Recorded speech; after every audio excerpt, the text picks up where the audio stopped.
할렐루야. 9월 12일 목요일 아침 기도회를 시작하겠습니다.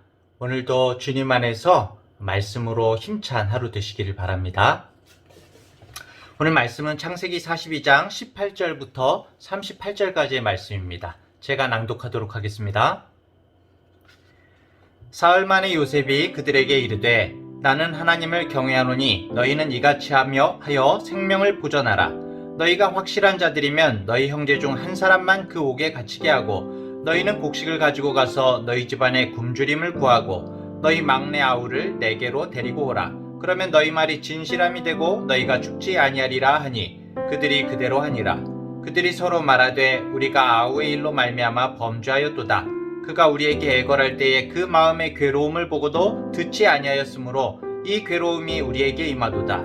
르우벤이 그들에게 대답하여 이르되 내가 너희에게 그 아이에 대하여 죄를 짓지 말라고 하지 아니하였더냐. 그래도 너희가 듣지 아니하였느니라.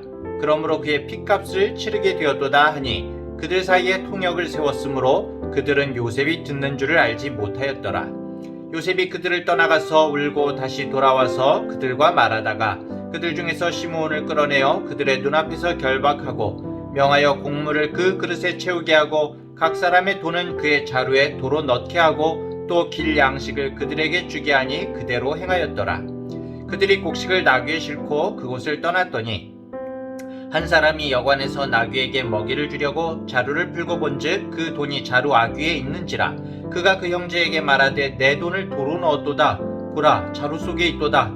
이에 그들이 혼이 나서 떨며 서로 돌아보며 말하되 하나님이 어찌하여 이런 일을 우리에게 행하셨는가 하고 그들이 가나안 땅에 돌아와 그들의 아버지 야곱에게 이르러 그들이 당한 일을 자세히 알리어 아뢰되 그 땅의 주인인 그 사람이 엄하게 우리에게 말씀하고 우리를 그 땅에 대한 정탐꾼으로 여기기로 우리가 그에게 이르되 우리는 확실한 자들이요 정탐꾼이 아니니이다. 우리는 한 아버지의 아들 12형제로서 하나는 없어지고 막내는 오늘 우리 아버지와 함께 가나안 땅에 있나이다 하였더니 그 땅의 주인인 그 사람이 우리에게 이르되 내가 이같이 하여 너희가 확실한 자들임을 알리니 너희 형제 중에 하나를 내게 두고 양식을 가지고 가서 너희 집안에 굶주림을 구하고 너희 막내 아우를 내게로 데려오라. 그러면 너희가 정탐꾼이 아니요 확실한 자들임을 내가 알고 너희 형제를 너희에게 돌리리니 너희가 이 나라에서 무역하리라 하더이다 하고 각기 자루를 쏟고 본즉 각 사람의 돈 뭉치가 그 자루 속에 있는지라. 그들과 그들의 아버지가 돈 뭉치를 보고 다 두려워하더니 그들의 아버지 야곱이 그들에게 이르되 너희가 나에게 내 자식들을 잃게 하도다. 요셉도 없어졌고 시므온도 없어졌거늘 베냐민을 또 빼앗아가고자 하니 이는 다 나를 해롭게 함이로다. 르우벤이 그의 아버지에게 말하여 이르되 내가 그를 아버지께로 데리고 오지 아니하거든 내 두 아들을 죽이소서. 그를 내 손에 맡기소서. 내가 그를 아버지께로 데리고 돌아오리이다. 야곱이 이르되 내 아들은 너희와 함께 내려가지 못하리니 그의 형은 죽고 그만 남았음이라. 만일 너희가 가는 길에서 재난이 그에게 미치면 너희가 내 흰머리를 슬퍼하며 스올로 내려가게 함이 되리라. 아멘. 요셉의 형제들은 곡식을 사가지고 가나안으로 돌아가는 길에 여관에 들렀습니다. 그런데 자루를 풀어보니까 곡식 값이 그대로 있는 거예요. 쉽게 말하면 물건을 공짜로 사가지고 온 거죠. 만약에 우리가 마트에서 물건을 샀는데 집에 와보니까 비닐봉지 속에 돈이 그대로 다 들어있다. 그렇게 한번 생각을 해보세요. 여러분은 어떤 생각이 드시겠습니까? 와, 이게 웬 횡재야 하는 육신의 생각과 더불어서 그래도 내가 이 하나님 앞에서 양심을 지켜야지 가서 돈을 주고 와야겠다 그렇게 생각을 하겠죠. 그런데 오늘 본문에서 보면은 요셉의 형제들은 전혀 다른 반응을 보입니다. 28절을 보면은 혼이 나서 막 무서워서 떨었다고 막 그렇게 나오고 있어요. 또 35절에도 보면은 야곱도 더불어서 그 아들들과 함께 돈 뭉치를 보고 두려워합니다. 왜 두려워하는 걸까요?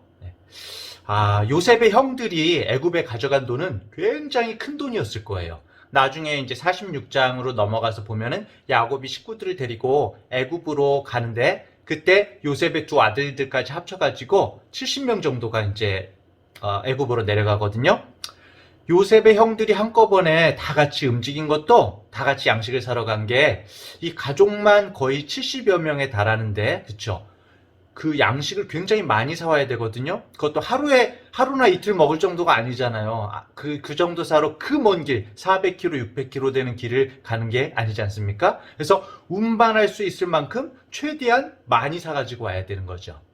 그러니까 굉장히 많은 나귀와 그리고 낙타를 가져가서 곡식을 바리바리 막 이제 사가지고 왔어야 되는 겁니다. 그리고 흉년이니까 물가도 얼마나 올랐겠어요? 굉장히 큰 돈을 가지고 갔을 겁니다. 그런데 그 큰 돈이 자루 속에 그냥 있는 거예요. 이건 실수가 아니에요. 그쵸? 네. 일부러 넣어둔 게 분명한 겁니다. 오늘 본문에는 돈뭉치라고 나오지만은 아마 이제 무게가 나가는 은덩어리들이었을 거예요. 네. 이건 뭔가 덫에 걸린 느낌이 나는 겁니다. 네.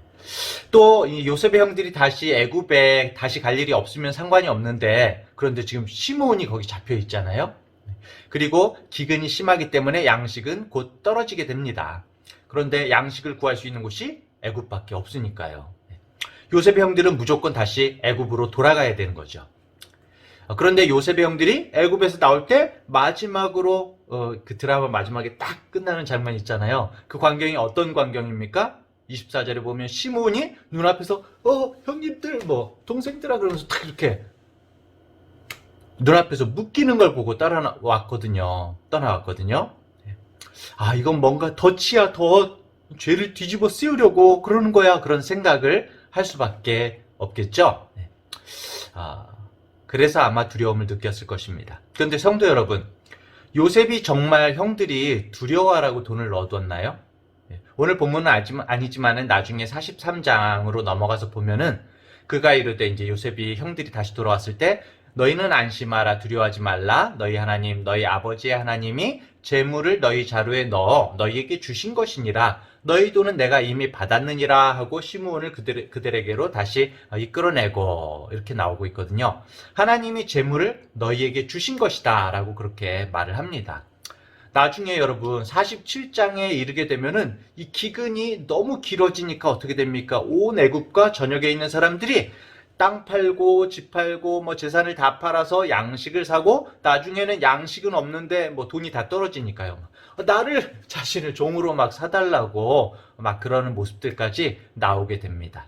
기근이 심해지면 모든 사람들이 궁핍해지고 어려워지는 거죠. 요셉이 누구보다도 그것을 잘 알고 있기 때문에 그래서 하나님께서는 요셉을 통해서 야곱의 집안에 어려움을 막고 또 도움을 주고자 돈을 넣어두신 것이죠. 그런데 그게 이제 야곱과 그 아들들에게는 두려움이 되고 있는 겁니다. 오히려 하나님께서 도움을 주시고자 하는데 인도하시는데 그것이 오히려 두려움이 되고 있는 거죠. 이런 오해가 앞으로도 요셉과 그 형제 사이에 계속적으로 나타나는데요. 이후에 막 요셉이 형들에게 설명을 하잖아요. 딱 자신의 정체를 밝힌 다음에 두려워하거나 근심하지 마세요. 하나님께서 나를 이곳으로 보내셔서 우리들의 생명을 보존하게 하신 겁니다. 하나님의 인도하심과 섭리 가운데 내가 이곳으로 왔으니까 아무 걱정하지 마세요. 이렇게 말하는데도 형들은 어떻습니까? 나중에도 여전히 두려워하죠. 분명히 요셉을 통해서 온 가족이 이 기근 가운데 위기를 넘기고 오히려 애굽에서 이제 삶을 보장을 받는데도 두려움과 근심이 가시지를 않습니다. 왜 그럴까요? 물론 죄책감도 있겠죠. 하지만 결정적으로 이 길이 하나님이 예비하시고 인도하시는 길이라는 확신이 없는 겁니다. 하나님의 인도하심이라는 그 확신이 없어요.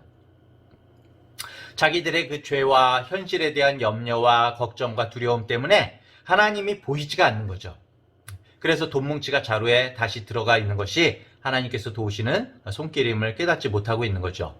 물론 지금 아직 요셉의 정체가 드러나지 않았기 때문에 지금은 그럴 수 있다고 쳐도 나중에 야곱이 죽으니까는 형제들이 막 요셉이 우리들에게 복수를 하면 어떡하지? 막 그러고 전전긍긍하는 그런 모습도 나오게 되죠. 요셉의 형들은 하나님의 인도하심과 도우심의 손길을 이해하지도 못했고 믿지도 못했습니다. 왜 이렇게 되었을까요? 왜 이 집안이 이렇게 됐을까요? 오래전부터 하나님의 말씀과 상관없이 살아왔기 때문에 그렇습니다. 하나님께서 어떤 생각을 가지고 계시고 어떤 목적을 가지고 계시면서 무엇을 약속하셨는지 그것을 잊어버렸고 그것과 상관없이 살아왔기 때문에 그렇습니다. 아브라함과 이삭과 야곱에게 하나님께서 말씀하신 그 약속들을 잊어버렸고 또 요셉을 통해서 말씀하신 것을 무시해버린 거죠. 그래서 지금 요셉의 형제들은 하나님이 예비하신 복된 길을 가면서도 이런 선물을 받고서도 마치 자기들을 죽이려는 음모가 있는 게 아닐까 이렇게 두려워서 떨고 있는 것입니다. 자기에게 일어나는 사건들이 어떤 영적인 의미가 있는지 하나님의 관점에서 전혀 해석하지 않고 있는 거죠. 우리들도 마찬가지입니다. 매일매일의 일상 가운데서 우리는 좋은 일 있으면 와 슬픈 일 있으면 그러면서 일희일비하죠. 때때로 두려움에 빠집니다. 하지만 분명한 것은 우리 하나님의 자녀에게 일어나는 모든 일들은 어떻습니까? 바로 신앙적인 의미가 있다는 것입니다. 우리에게 일어나는 일 중에 하나님의 관심 밖의 일인 것은 없죠. 그렇죠? 하나님의 허락 없이 일어나는 일은 없는 겁니다. 지금 코로나 사태도 마찬가지죠. 그래서 우리는 우리에게 일어나는 이 다양한 일들 속에서 어떤 영적인 의미가 있는지 파악하고 그러기 위해서 기도해야 되죠. 기도해야 됩니다. 하나님께서 어떤 메시지를 주시는지 파악할 수 있어야 됩니다. 그것을 파악하는 것이 바로 영적인 분별력이죠. 이 분별력은 어디서 나올까요? 우리가 하나님을 알고 믿고 의지하는 데서 나오고 그리고 결국에는 그것은 성경을 통해서 우리가 하나님을 알 수가 있는 것입니다. 하나님의 성품과 하나님의 의지와 하나님의 일하심과 그분의 뜻을 우리가 알아가야 되는 것입니다. 그럴 때 두려움이 사라지죠. 믿는 우리일지라도 좋은 일도 생기고 우리 눈에 안 좋아 보이는 일들도 일어납니다. 우리의 삶이라는 것이 그렇게 단순하게 볼 수 없는 것이 우리의 삶이지요. 이것을 우리는 하나님의 관점에서 큰 그림으로 볼 수 있어야 되는데 어느 한순간만을 콕 집어가지고 판단해서는 안 되는 것입니다. 우리 삶에는 하나님의 역사하심과 뜻이 있습니다. 하나님은 우리가 겪는 모든 것을 통해서 하나님의 메시지를 우리에게 주고 계십니다. 그 메시지는 우리의 생각보다도 더 깊고 더 넓고 더 풍성하고 더 신비하죠. 그렇기 때문에 너무 쉽게 우리 자신의 삶과 다른 사람의 삶을 내 생각의 넓이 정도로 재단하거나 판단해서는 안 됩니다. 우리가 보는 것, 듣는 것, 경험하는 것 이면에 오묘하고 정말 놀라운 하나님의 섭리가 있음을 우리들은 깨닫고 확신해야 됩니다. 우리 하나님의 자녀들의 삶은 하나님 안에 있습니다. 그리고 영적인 의미가 있습니다. 오늘도 좋은 일, 나쁜 일, 여러 복잡다단한 일이 있겠죠. 하지만 우리 성도님들 주님 안에서 정말 영적인 의미를 구하고 두려움 없이 확신을 가지고 하루를 걸어가는 중앙대학교의 성도님들 되시기를 간절히 축원합니다. 오늘 함께 나눌 기도의 제목들이 있습니다. 말씀처럼 첫 번째로 오늘도 우리가 일희일비하지 않고 모든 삶에 주관하시는 하나님의 섭리와 은혜를 누림으로 두려워하거나 분노하거나 조급해하지 않게 하소서, 이런 기도의 제목을 드리고요. 두 번째로는 그 어떤 재앙보다 무서운 것이 기도가 없는 재앙이거든요. 그 하나님의 말씀을 깨닫고 기도 없는 재앙으로 황폐해진 이 나라와 민족을 위해서 기도하고 우리의 기도의 자리를 우리가 지켜나가게 하소서. 세 번째로는 나라를 위해 기도했으면 좋겠습니다. 특별히 방역 및 치료시설 및 대책이 없는 그런 사람들이 많이 있습니다. 우리 주변 어려운 사람들을 돌아볼 수 있으면 좋겠어요.